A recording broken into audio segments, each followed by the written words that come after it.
insights which are very dear to the entrepreneurship stream, and I'm hoping our students will gain knowledge out of it. Thank you. Without much ado, please, you may begin, ma'am. Hello, everyone. And it's 9 p.m. No, it's 8 p.m. 10 past 8 in Melbourne. So I guess it's 3:45 in India. It's a very, very good afternoon and warm welcome to everyone. I'm joining from Deakin Business School in Melbourne, and I'm extremely delighted and I'm very happy to be able to join this session. And I'm also feeling very privileged, to be working with you guys. So this session is going to be an interactive session, and it will be a two-way discussion between me and you. So I will also learn from you. Because I know India is full of entrepreneurs, so I would like to learn from you as well. So I will seek your opinion and I will seek your engagement as we proceed. So I'll be using Mentimeter. I'm not sure whether you have used it before, but it's a pretty simple tool to use. Like when I will provide you all the details, you just have to log into www.menti.com and we'll provide all the details, and then you just have to open a code and then enter it. So this is this is how the session should be running. And this is the topic that I chose. It's something that is very, very, I'm just trying to share my screen here. It's very close to my heart, and I can speak for hours on this topic, but I'm conscious of the time. So what I have done is that I will. This is my brief overview of the session. So I will provide you a very brief introduction of who I am, and then I'll talk about the entrepreneurial motives and why individuals engage in entrepreneurship and how does it link to triple bottom line and sustainable development. I will look at some of the terms, social enterprise, social entrepreneurship, and social business. And then we will talk about ethics and some of the dilemmas that entrepreneurs face, particularly when they're operating across borders. And then finally, entrepreneurs, we'll have a discussion on how entrepreneurs can contribute to sustainable development and some of the entrepreneurial crimes. And then we'll have questions. So it's a pretty loaded agenda, as you can see. And I hope that, we can go through all of these aspects within the time given. About me, I'm sorry. As you know that I am Fara Azmat. I'm joining from Deakin Business School in Melbourne. I migrated to Australia some 20 years back, and I did my master's and my PhD from Monash. And then and since then I have been working at Deakin for the last 15 years. And yes, you heard me right, 15 years I've been working at Deakin. So pretty loyal employee of Deakin. And in this time period, I have been teaching a large number of units, but I'm particularly interested towards entrepreneurship and innovation. And the reason is because entrepreneurship and innovation gives me hope. It gives me optimism. That in the world we are facing so many problems. We're facing economic challenges. We're facing different type of social challenges, and also we are facing, the environmental challenges. And with all these challenges have been even more compounded with the COVID-19. So in this particular context of challenges and COVID-19, entrepreneurs actually give me hope, because to me, they are agents of change. And they are the ones who will actually, turn a challenge into an opportunity. So that's why I really, really like teaching this unit, because it's all about, hope and optimism. Okay. And if you look at the COVID-19 context, you'll find that, in this context, entrepreneurial skills like creativity, thinking outside the box, being resilient, taking risks are the skills that are very, very much valued. Okay. So without wasting further time in introduction, I will just get started. And what I will want you to do is that just go to www. Sorry, I will have to present this. Can you see the slide? Can someone see this? Go to www.menti.com and use this code and just enter your responses. Like, what does entrepreneurship mean to you? I know that you are students of entrepreneurship. What does it mean to you? Anything that comes to your mind. If you could just put your responses there, and then I will have it in the screen. So can anyone tell me or give me a confirmation that you can see the slide and menti.com? Yeah, I can. We can see the slide, and the code is 3417. 74265. We'll just do that. We'll try. Yeah, and just put your responses there, and then we will have it in the screen. Just wait a few minutes because it takes a little bit time to people to write their responses.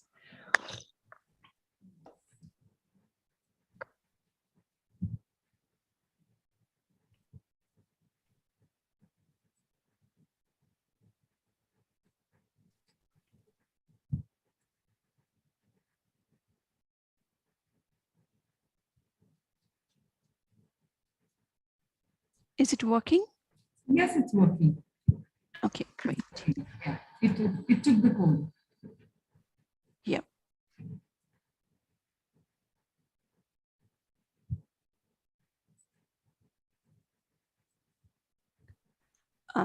Kuna, if you could enter your responses and then present it here, then we can see it in the screen.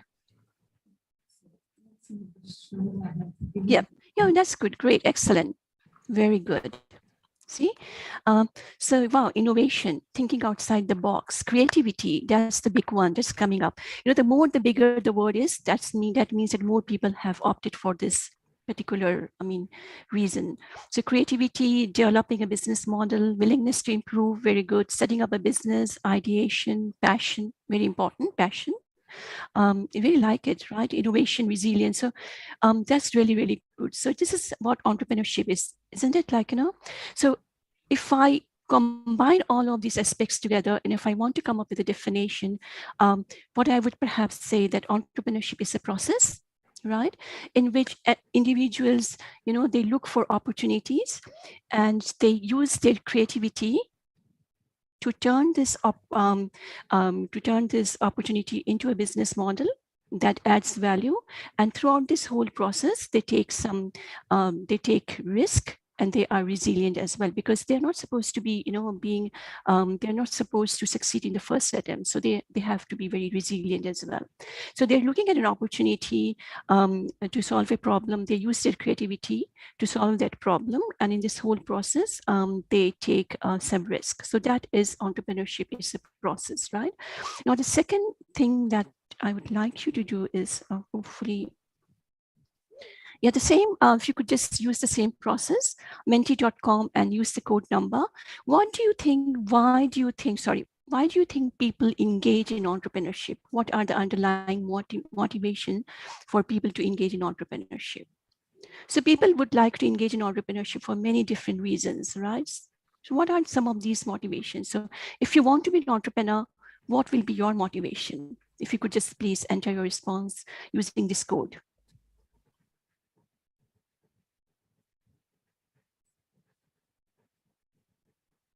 Yeah, profits, very good.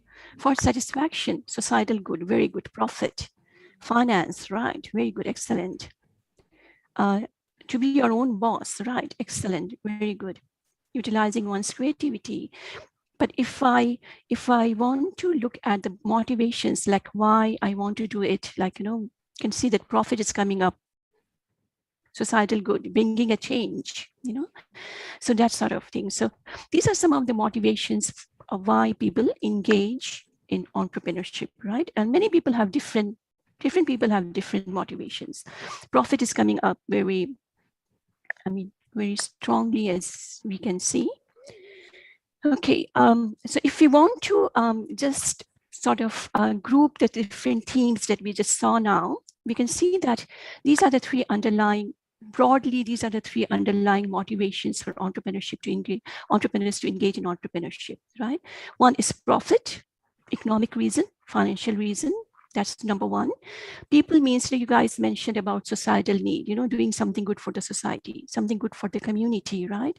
And some of you mentioned about planet as well, doing something good for the environment, right? So people, profit, and planet. And these are the the broad, broad themes of why people want to engage in entrepreneurship, right? And if we look at these 3 Ps, they're also known as triple bottom line, triple bottom line. I'm not sure whether you have heard about this concept of triple bottom line. So this was actually coined by a scholar named John Elkington in mid-1990s, I think, 1996, if I'm not mistaken. And the main overarching philosophy of triple bottom line is that a business or an entrepreneur has to be responsible to all his stakeholders, not just the shareholders. So we need to take into account all the stakeholders, not just our shareholders. And this actually brings me to the next, Menti slide. Oh, sorry, I didn't actually mention that. Sorry, if you could just take a minute to reflect on who do you think are the stakeholders of a company or a business? Same process, if you could just use the code number. Yeah. And this question, I think it says, how can you play a role in contributing to SDGs? Oh, sorry, it's a different one, right? Yeah. Okay, I will go back to this one. Can you see this now? Who are the stakeholders of the company? Can you see that? I can't see that. I can see, how can you play? Yeah, this one, can you see it? I have to pause here and have to do it again, maybe. Yeah, people are actually, resume share. Oh, yes. Okay. Yeah, people are actually. Yes, I got it now. Yes. Yeah, okay, yeah. So the stakeholders of a company or a business are employees, very, very good. Investors, government, customers, shareholders, employees. Anyone else who is a stakeholder? Anyone else? Yeah, so we have got the employees, we have got the government, investors, shareholders. Yeah, very good. I was looking for this point. Environment. Environment is a silent stakeholder. If you look at this definition of a stakeholder, stakeholders are individuals who are affected by a company's decision, and they also have the power or power to influence the company's decision. And environment is a silent stakeholder, right? So yeah, very good, guys. Excellent. Going back to my so the overarching principle of triple bottom line is that, you need to be, as an entrepreneur, you need to be, focusing on all your stakeholders, not just the shareholders, including the environment. So that is triple bottom line, triple P, economic, social, and environment. And if you look at these 3 aspects or pillar, they also align with the term sustainable development. I'm pretty sure you must have heard the term sustainable development before, because it's becoming such a popular term. And this is a very bookish, definition of sustainable development, which says that in sustainable development is a development that meets the need of the present generation without compromising the ability of future generations to meet their own needs, right? So if we look at sustainable development, it is actually based on 3 pillars: economic, social, and environmental, the same 3 triple bottom line reporting aspects, like people, planet, and profit, right? So sustainable development is a development where these 3 aspects are balanced, right? Balanced so that the present generation can have improved life, improved quality of life, and so can the future generation. So the main message in sustainable development is that we need to balance our economic, social, and environmental considerations. So which of the 3 aspects do you think is important? Which one is more important? You can put your thing in the chat if you want, or you can unmute yourself and say, which of the aspects, which of the pillars do you think is more important? Is it economic, or is it social, or is it environmental? You can use your chat.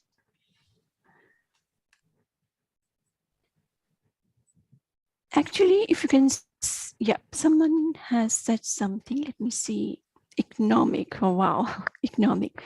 Yeah, equally important. Yeah, that's it. Prinal. That's the answer I'm looking at, equally important. If you can see that, these pillars are actually overlapping, they are interdependent on each other. We cannot say that one pillar is more important than the other, and they are so much interdependent, and we cannot achieve one without the other, right? I think I've got some other chat. All are equally, yep. Sabiha, that's all are equally important. So what we can see is that we can imagine sustainable development as a three-legged table. What happens if I take out one of the leg? The table will fall, right? The table will collapse. So that's how the three pillars are important. We need to have a balance of these three aspects for sustainable development. If any of the aspects are collapsing, then the whole table will collapse, right? But having said that, there's a lot of new research which is emerging, and they claim that environment is perhaps the most important one. Some scholars say that, but not very widely accepted though. They say that environment is the overarching pillar in which you have society and economy embedded, and we really have to. And regarding the interdependency of the three pillars, you just have to look at the COVID-19 crisis that we had, or the pandemic that we are suffering from at the moment. So we know that COVID-19 started as a health crisis, and very soon it had implications, economic implications. We had businesses closing down, the shops closing down, millions of jobs being lost, even the economy is closing down. Right? So it started as a health crisis, as a societal crisis, having more economic implications. But then again, many people would argue that it had positive effect on the environment, isn't it?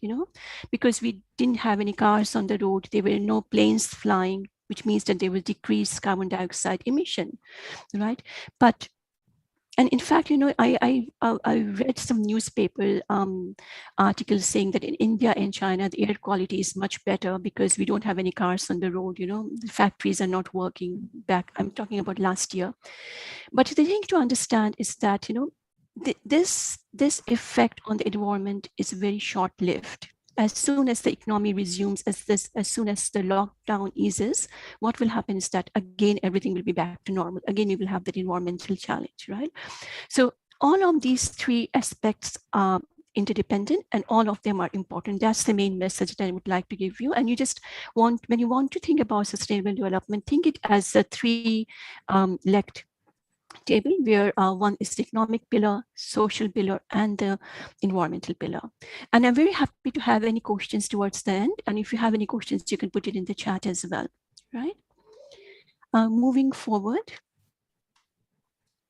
I'm pretty sure you have heard about Sustainable Development Goals. I won't go to the Mentimeter here. I'm just trying to save some time. So Sustainable Development Goals, as you know, were announced by United Nations in the year 2015. And they announced the goals after 2 years consultation and negotiation with all the member states. And I think they had 193 member states. So all these states and all the NGOs and the big businesses, they consulted and they negotiated for 2 years, and they came up with this 17 sustainable development goals. And if you look at them, for example, goal number 1 is no poverty, zero hunger. So they are very broad, they're very ambitious, right? But at the same time, they also provide us with a roadmap to address the world's most pressing challenges, that we are facing at the moment. So these goals, there are 17 goals, and they have between them, they have 169 indicators and targets as well. If we look at the 17 goals, we can see that, we can actually group them into economic goals, the social goals, as well as the environmental goals, right? Remember the 3 pillars: people, planet, and profit. This is people, profit, and planet. So the goals can be grouped under environmental goals, economic goals, and social goals. And above that, we have the partnership. Goal number 17 talks about the partnership.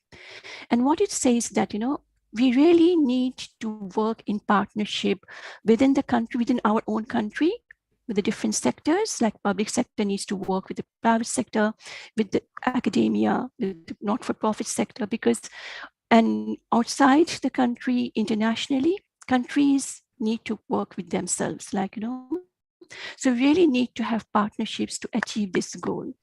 And the reason why we need to have partnership is because of the nature of the goals. It's not possible for any person or any individual or any government, to achieve the goal on their own. They need to work, they need to collaborate with each other. So that's why this is one of the most important goals, which is the 17 goal, which talks about the partnership to achieve all these 16 other goals, right? You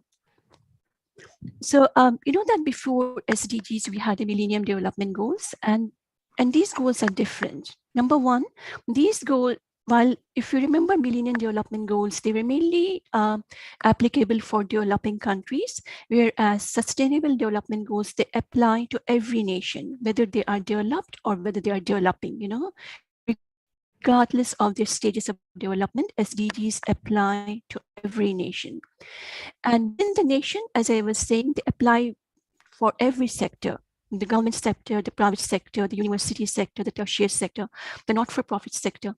It applies to every single business, school, organizations, everyone. Even, do you think it applies to you as an individual? What do you think? Can you put your response in the chats, please? Do you think SDGs apply to you as well as an individual?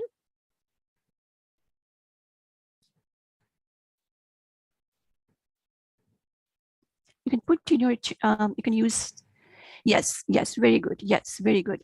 Yeah. It all applies to every single person, every single person has a role to play to contribute towards the SDG. So that's why they are universal.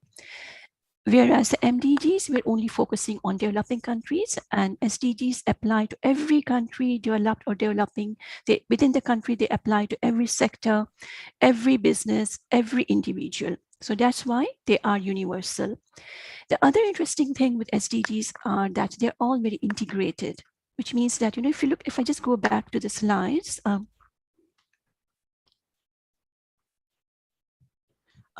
yeah. So look at these 17 goals, right?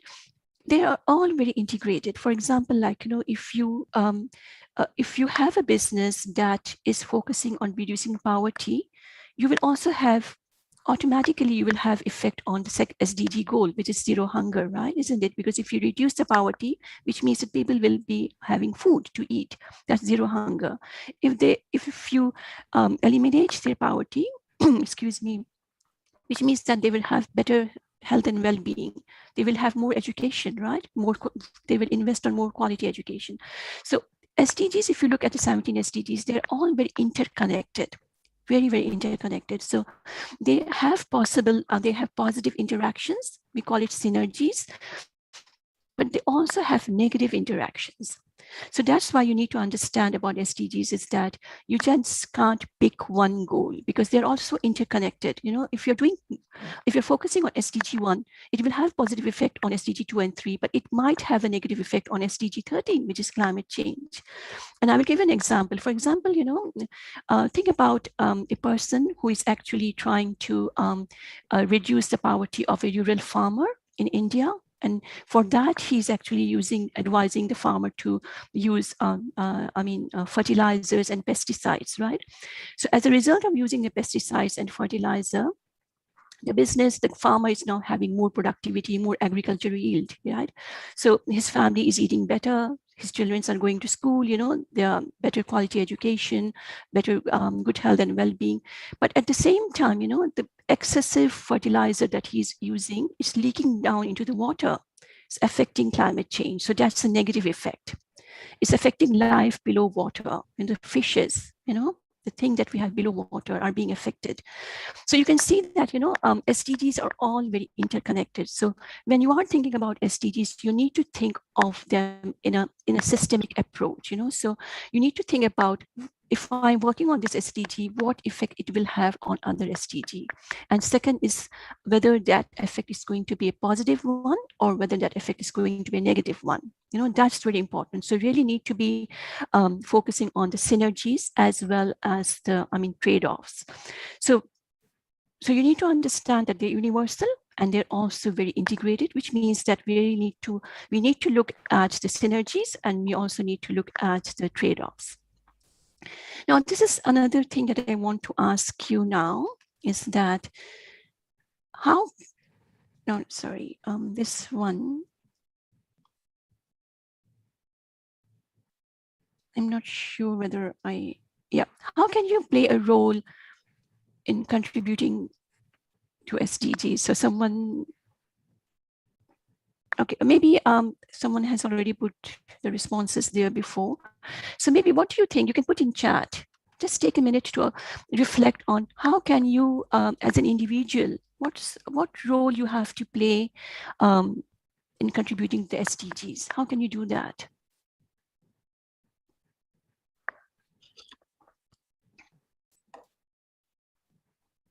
Any ideas? Think about the environment. Can you do anything? Yeah, very good. So we can buy from organizations that follow the table bottom line approach. Very good. Particularly those organizations, that have, that provide eco-friendly products, right? We can also be like, we can, there's a number of ways that we can contribute to SDGs. For example, like, we can recycle. That's one way. We can use, we can go without meat, because meat production causes huge carbon dioxide emission. So we can have meat-free days. We can have solar panel, use of solar panel for climate. There's a lot of things like you can use carpooling as well. You can use your bike. The number of ways that you can go paperless as well, like using technology, to don't print stuff, that sort of thing. So there's a lot of things that we can do as an individual to contribute to SDGs, right? And entrepreneurs, they have a huge role in that as well. Okay, so moving on to our next slide. Okay, now how do you think India is tracking in terms of SDG, and which goals are priorities for India? Do you think India is doing good or bad or medium? What do you think? Put your, can you put your responses in the chat if you can?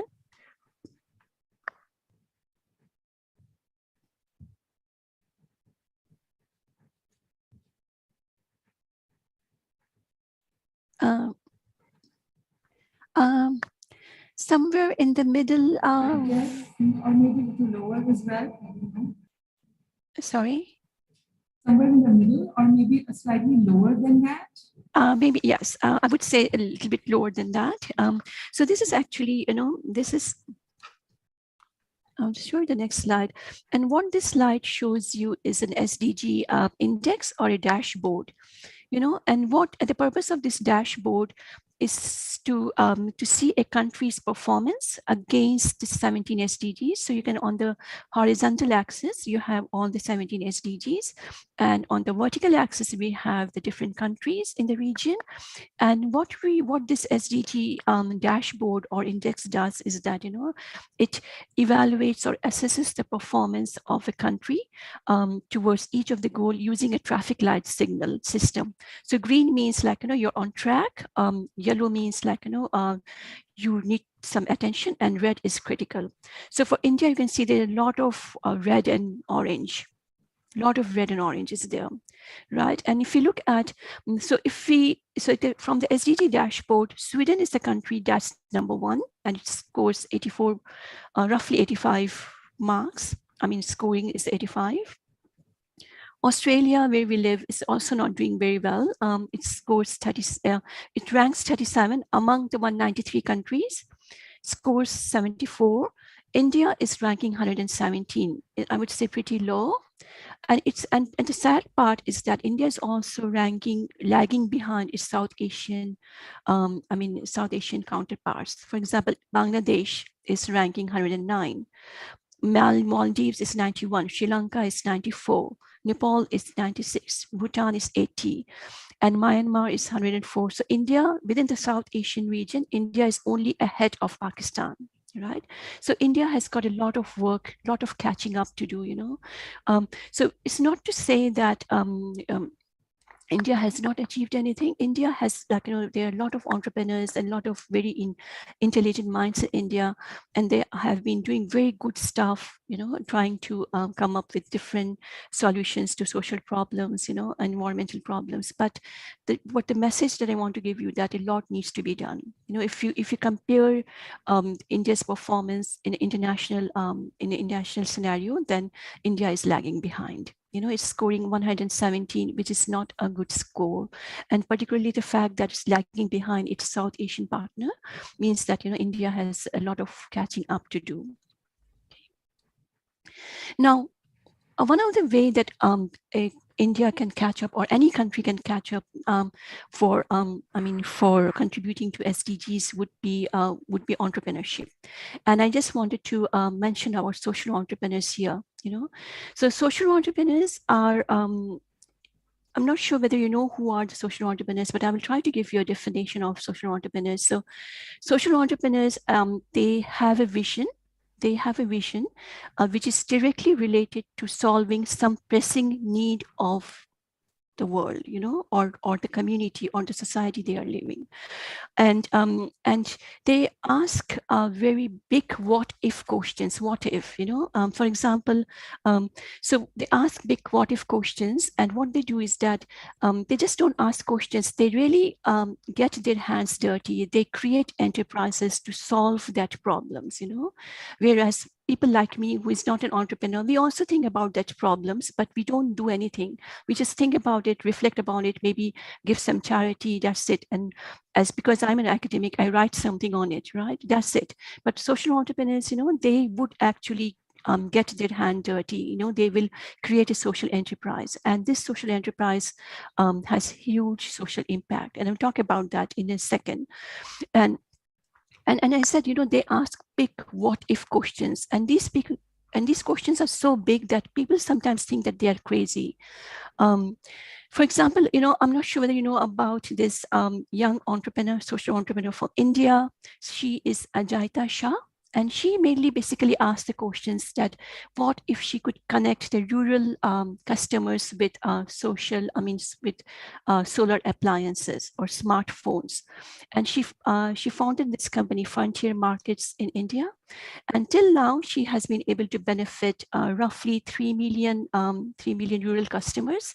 And she's also benefited more than 10,000 women entrepreneurs. Another Indian entrepreneur that I'm quite impressed is Urvashi Sahni. I'm not sure whether you've heard her name. She basically asked this question like, what if every student and teachers can be made as change makers, right? So, and she actually founded this Study Hall Education Foundation in India, a social enterprise, and she has been able to, provide education to more than 5 million children, particularly girls who come from very disadvantaged background. So in this way, she is creating a huge impact in the society. Another person, she's Australian, Ronnie Khan. She's also a social entrepreneur. She basically asked the question, like, what if we could, feed every person in the world? No person goes to sleep without eating. So she asked that question, and she founded this Aussie Harvest company. So, I'm not sure whether you know that according to a recent food and agriculture organization, we call it FAO, FAO estimates 1 in 9 people are malnourished. They don't have enough food to eat, right? And if you look at India, roughly 14% of India's 1.3 billion people, they are undernourished. And this actually amounts to 189 million people not having enough food to eat. That's very, very sad, isn't it? It's a very sad fact. And this fact gets even sadder when we think that, when you will know that, in reality, the world produces enough food to feed everyone in the world. There's enough food produced in the world to feed everyone, right? But 1/3 of the food is being wasted. So that's why, people don't get access to food. 1/3 of the food is being wasted in the farm, in the supply chain, So Ronnie Khan actually said that we need to stop this, we need to stop this excess food wastage. And she came up with this idea of Aussie Harvest, and I will show you a video clip in a second. And the other thing with this food waste is that it not only, when the food is wasted, it goes to landfill, it rots in the landfill and it releases methane.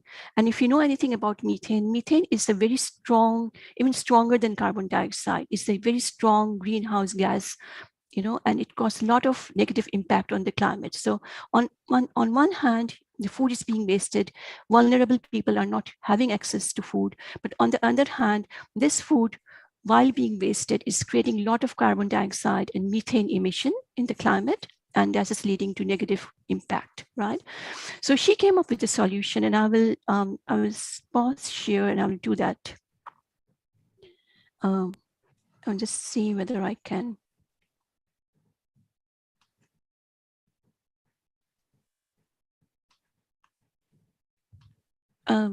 Please let me know if you can hear the sound. Can you hear? Can you hear the sound, please? Can you let me know? Yeah. Can you hear the sound? Yeah. Can I? It's not very clear though. Sorry? It's not very clear. It's not very clear. So I will stop sharing and I will do it again. Share screen. Let me know whether it's much better this way. Last week I got a message from... Sorry? Now it's better. Now it's good. Okay, great. Thank you. A homeless man. I will start with... His life hadn't turned out the way he... Last week I got a message from a homeless man. His life hadn't turned out the way he planned it to turn out, and that if it weren't for Oz Harvest, he would be starving. And he sent me a message saying that a homeless man says thank you. Before I started Oz Harvest, I saw so much food go to waste. I knew that there were people in need, and I wanted to make a difference.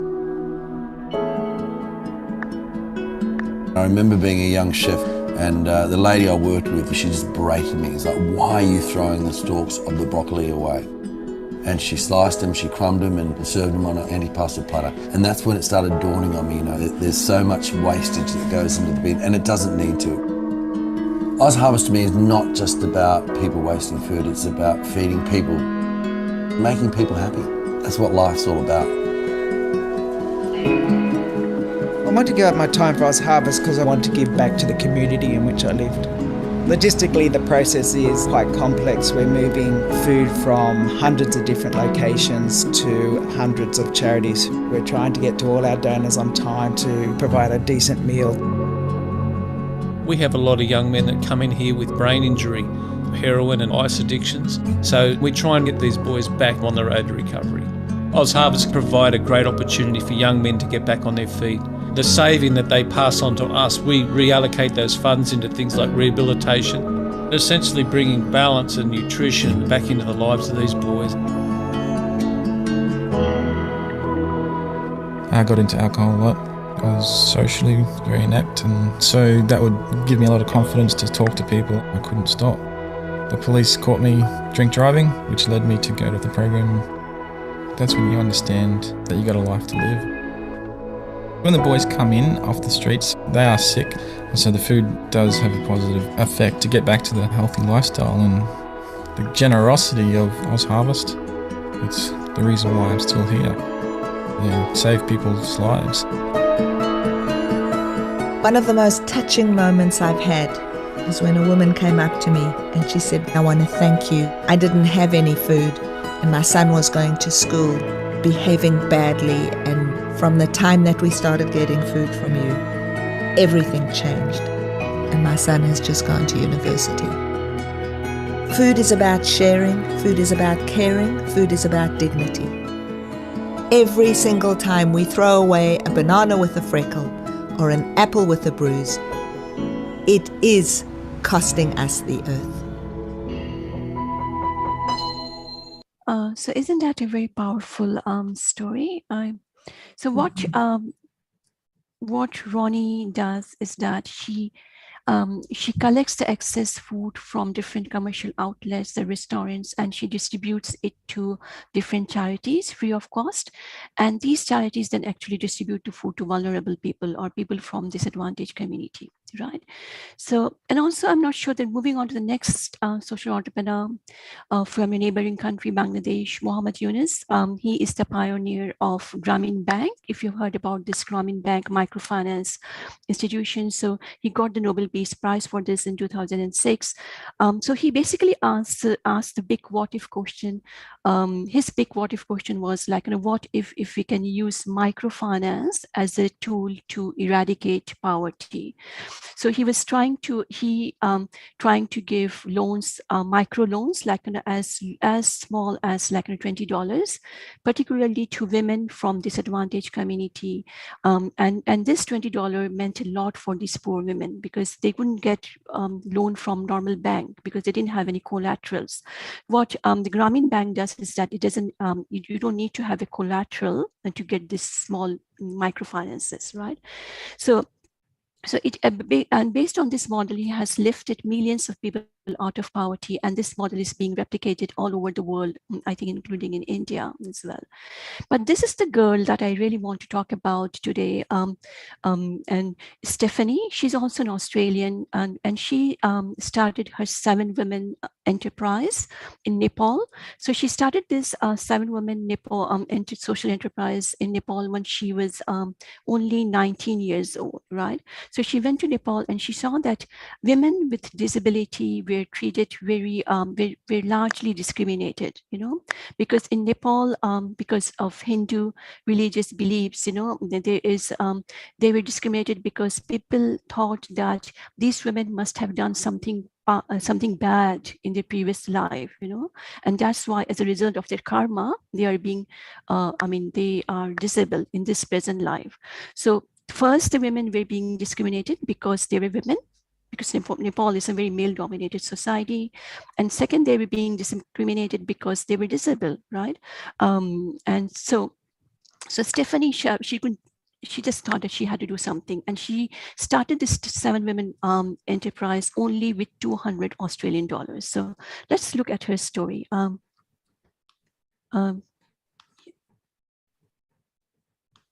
let me know if you can hear the voice or sound, please.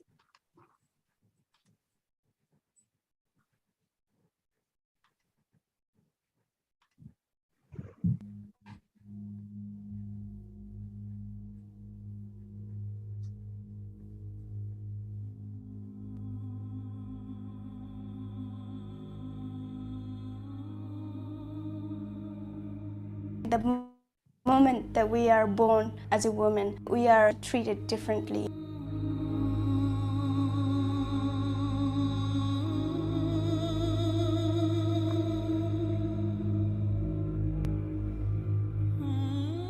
After we grow up 13 years, 14 years, our parents start to look for guys to marry. And even we are not ready for marriage, we are still forced to do that. A lot of family also send girls to work in a house in a city from the village.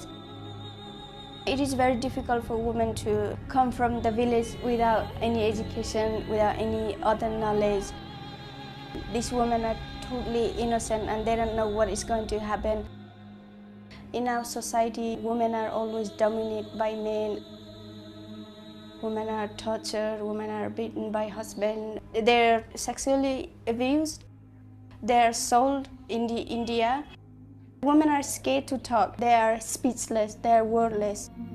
A lot of horrible things happen.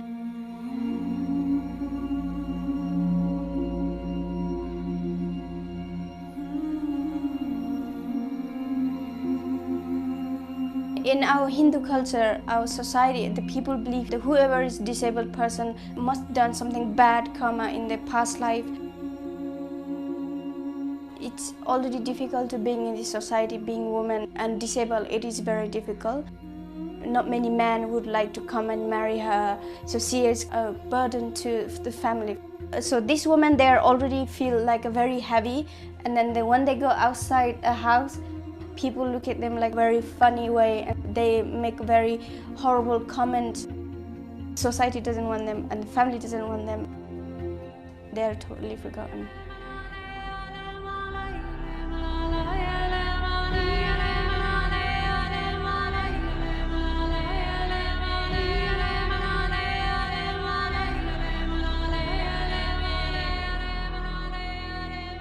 We have many women coming to center like every day.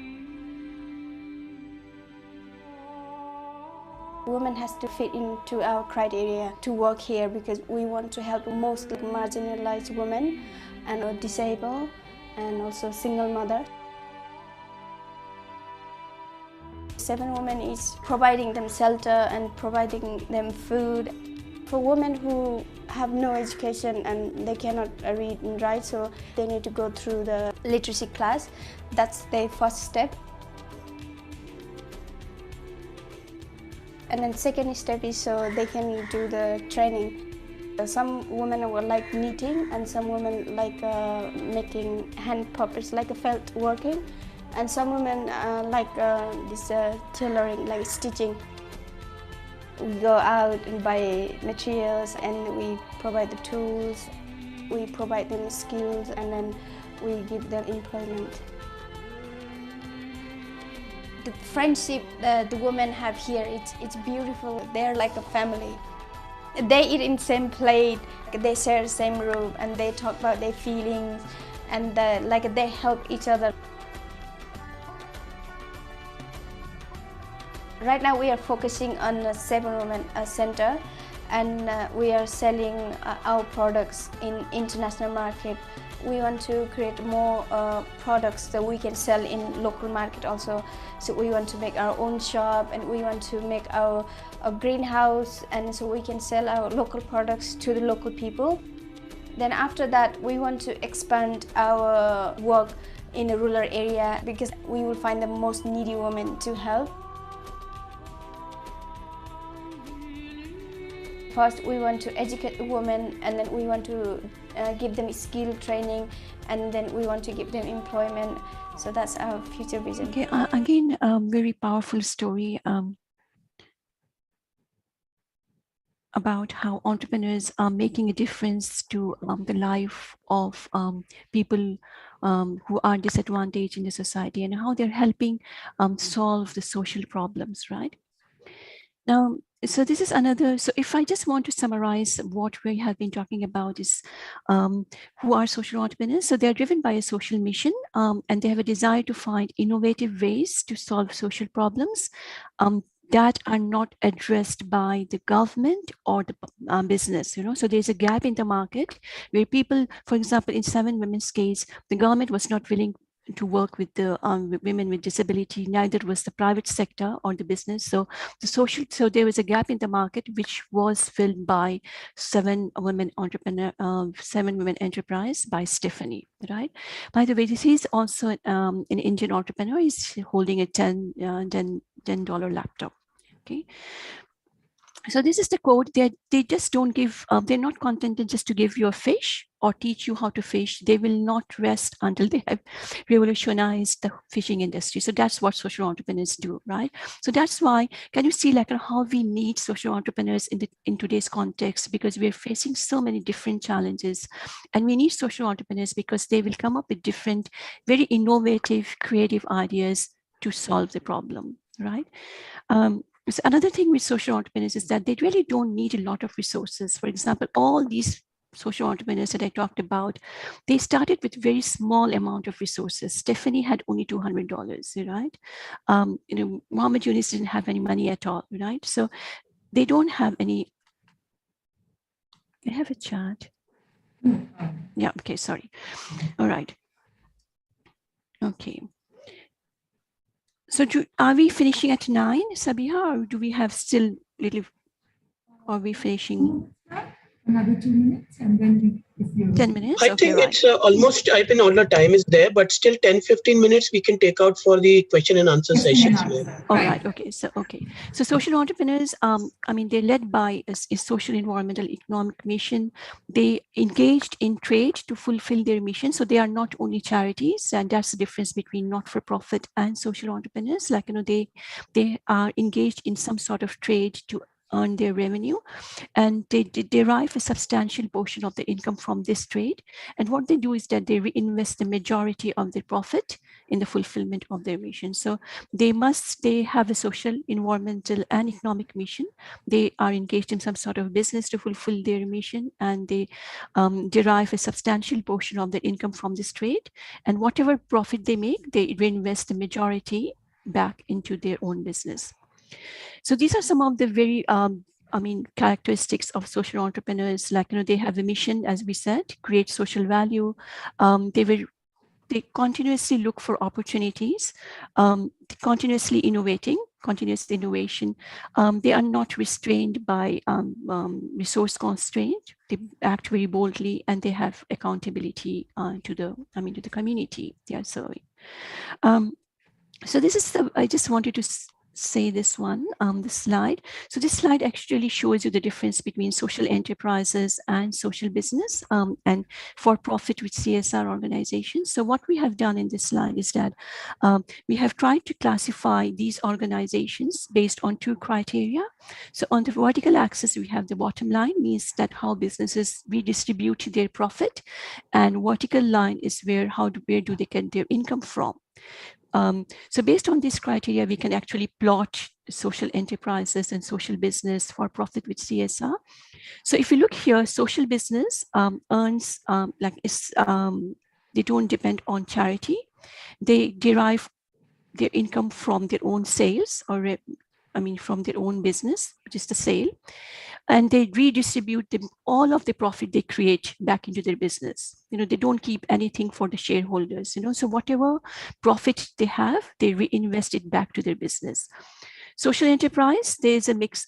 They can get some charity, but they also have their own sales. And traditional not-for-profit is that they maximize social benefit, but they totally depend on charity, on philanthropists. And you will find a lot of organizations for profit with CSR, like they have their own they earn their own income, but they redistribute part of their profit to maximize social benefit. Particularly in India, as you know, that CSR is now mandated, for companies, which means that a lot of companies they need to have their own CSR agenda now. Okay. Another thing, I will perhaps end it there, then I will wait for. So social enterprise is emerging as the 4th sector globally. So the first sector being the public sector, the government, the private sector, which is the business, and then a not-for-profit sector. And the 4th sector is the social enterprise sector. And the governments all over the world, they are focusing on social entrepreneurs, because these are the people who solve the problems, in a very innovative way. They don't need a lot of resources. They don't take no for an answer. They constantly, persevere. So they are not afraid of taking risk. So that's why, governments all over the world, including in Australia, they are actually focusing on social enterprises. So it's seen as the 4th sector. So I think that's pretty much, I will perhaps end it there, because we have covered social enterprise and everything. I'm looking at questions. So, what is the questions? So start, yeah. So do you think that the scope of social entrepreneurship is greater in underdeveloped and developing countries? Yes, I would think so, yeah. How do you sheet it, you said? Yeah, because, and the reason that for the simple reason, because in developing countries, you do have so many problems, right? And you do have so many problems, and the government, despite their best intentions, they don't necessarily have the right amount of resources to invest in those problems. So that's why, perhaps, social entrepreneurs, they are more needed in developing countries. How can students enhance their knowledge of sustainable management? how can students enhance their knowledge of sustainable management and thus contribute to a better future? I would perhaps say that, start with the SDGs, try to understand the different goals and see what you can as an individual, how can you contribute to that particular SDG? How can you, for example, take SDG 1, right? Which is zero poverty. How can you contribute to that, right? So this is one way. And knowledge sustainable management, yes. And so in that way, so and then you think about, if I'm doing something, is it having effect on other SDGs as well? Think about climate change. India has got like a huge problems with climate change. What can you as an individual do to address those challenges? Can you go paperless? Can you use recycling? Can you use carpooling, for example? Can you use solar panels? Can you, in India, most of the people are vegetarian, but so that sort of thing. What are the other questions? What steps do you think India should take to improve their rating for compliance with SDGs? I think with SDGs, one thing that we find is that despite the fact that it has attracted a lot of attention from different sectors, there's still a lot of lack of awareness, I think, among about SDGs. Well, people think that SDGs are there, they know about SDGs, but they think that it's the government's responsibility to address these problems. It's nothing to do with me. Whereas every single individual, every single organization, every single sector has a role to play. So I think it's a matter of creating more better awareness about SDGs and how every single person, every single organization, every single sector has a very important role to play. So that sort of awareness needs to be there, So in that way, because I know India is full of people who have very intelligent minds. They're full of entrepreneurs. So once people realize that it's everyone's responsibility, not just the government's responsibility, then perhaps, they can come up with different ideas, to solve the SDG problems. With social entrepreneurship being largely related with social involvement.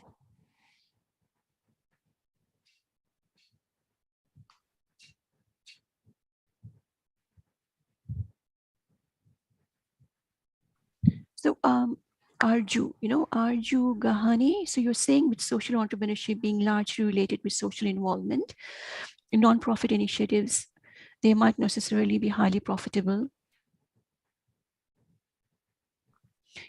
I would perhaps say that even though I will beg to differ with you, Arju, here. The reason why I will differ is that even though, and that's the basic difference between a social entrepreneur and a business entrepreneur, right? So social entrepreneur is being driven by a social mission, whereas a business entrepreneur is being driven by a profit mission, right? But having said that, social entrepreneurs, despite the fact that they are not taking any profits, they are they are driven by a social mission, they still need to make profit. They still need to make profit, because otherwise, if they don't make profit, their ventures are not going to be sustainable. In order to in order to be engaged in the social mission, they need to make profit, right? So profit is something that social entrepreneurs have to make as well.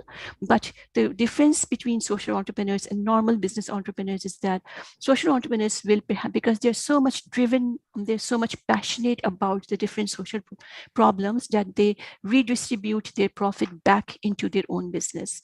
So what is your question? So what does one focus on maximizing social benefit or maximizing profits? So what you're basically asking here is that maximizing profits would be business entrepreneurs and maximizing social benefit would be social entrepreneurs. So as I discussed, some of the social entrepreneurs, for example, social business, what they do is that they distribute majority of their profit back to their social mission, whereas some of the social entrepreneurs might want to keep some of the profit themselves, but they distribute large portion of the profit back to the social mission. So some of them might keep a little bit of profit, but the majority of the profit is being reinvested, and that's why social entrepreneurs are very, very, very driven by their own cause. They are driven by their own passion. They don't care about making profit. That's what social entrepreneurs do, you know. So that's the basic difference between social entrepreneurs and business entrepreneurs. I'm not sure whether I made you clear here, Arju, but if you have, I'm happy to explain you further if it didn't make sense to you.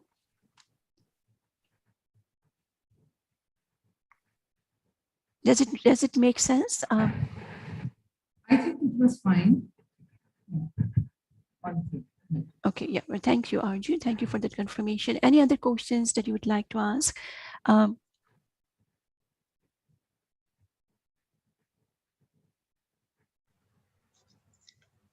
I think these students have already asked their questions. Yeah. In fact, okay, yeah, right. Okay, that's fine. So if you don't have any question, I will perhaps seek your permission to end the session here. And I really enjoyed the interaction with you, and I hope you have, you found some interesting concepts there, you know. And yeah, and get in touch, you know. If you have any question, you have my email address. You can email me as well, right? And I will end with the hope that I would like you to see as social entrepreneurs. I would like you to see as social entrepreneurs, because you do have a very big responsibility. You are our future agents, you know. So you are the change agents. You are the future of India, right? So you really need to take the responsibility in your own hand. You need to be, you know, you need to look for creative ways to solve the different problems that we are facing, be it environmental, be it social. Lots of problem in Australia, in India. And you, with your creative mindset, you know, your perseverance, your risk taking, I'm pretty sure you can be the agent for change. So this is something that I really hope for, and I really want to see you as a very famous social entrepreneur of India. Not only in India, but also because social entrepreneurs, you know, they do have effect all over the world. So they start locally and they start having effects globally and, you know, internationally. So hope to see you as a social entrepreneur in the near future. Thank you, sir. All right. So yes, so I'll stop sharing here. yeah. Yeah. So yes. Yeah. So, no, that's very good session. In fact, it's a lot of insight, which I think the students have got it. Even I also, in fact, I also wanted to understand that what is this. So in fact, thank you, Dr. Farah. And another sessions, if suppose Sabia ma'am ask for it, or if she really propose for it, and you and Sabia ma'am come together and we can make another a good successful session. Am I right, Dr. Sabia ma'am? Yes, sir. Sure, definitely. As and when it's possible, we can mutually coordinate a time for another. Yeah, definitely. Yeah, we could perhaps work on that. And now that we know that how it works, so yes, it should be fine. How it works comfortably. Yeah, it works beautifully. But it was really a pleasure and a privilege for me to be able to join this session, you know, and to share my insights with the students who are the future agents of change, in my opinion, and also to meet you, Sabiha and Dr. Ashutosh. You know, it was a real pleasure. It's all our pleasure. In fact, you were there from from far away the country, you know. Oh my God, from Melbourne all the way. It was really a very big luck for us, in fact. No, that's perfectly all right.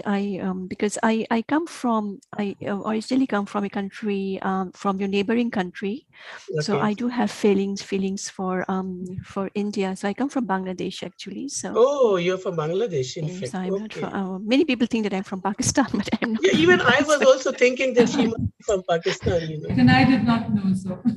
Yeah, so I come from Bangladesh, actually. Yeah. From the land of okay. Okay. All right. So thank you so much. Kshitij is there. Kshitij and Ojas. Yes, sir. Kshitij, could you go, with your formal thank you note to Fara ma'am, to IT department, to everyone? Kindly please go ahead with your thank you note. Yes, sir. Yes, sir. I'll be doing the vote of thanks. Go ahead. Yes. On behalf of our director, Dr. Adya Sharma, our beloved faculty, staff, and our dear students, I would like to take this opportunity to thank Dr. Fara Azmat for this wonderful session. We thank you, ma'am, for taking time out of your busy schedule and giving us so many valuable and practical insights. You definitely are a role model to the students present here today. I would also like to extend my gratitude to all those who helped facilitate this session, especially Ashutosh sir, Sabiha ma'am, and Deepa ma'am for their constant guidance, and the IT department for providing us with the platform to connect on. Lastly, I would like to thank each and every student for their active participation and for cooperating with us. Thank you and stay safe, everyone. Thank you so much. Thank you very much, Thank you. Kshitij. Thank you, Thank you very ma'am. much, Goodbye. Kshitij. Take care. Thank you so much. And thank you to students who know that you are very, very busy. So you made the time to come to the session. Thank you so much. And I wish you all the best moving forward. And thank you, Sabiha, and thank you, Dr. Ashutosh. So I'm going to end the session. Going to end the session here. Thank you so much. Bye-bye. Bye-bye. Thank you, Ashutosh, sir. Thank you, Sabia ma'am. Thank you. Take care. Take You care. too.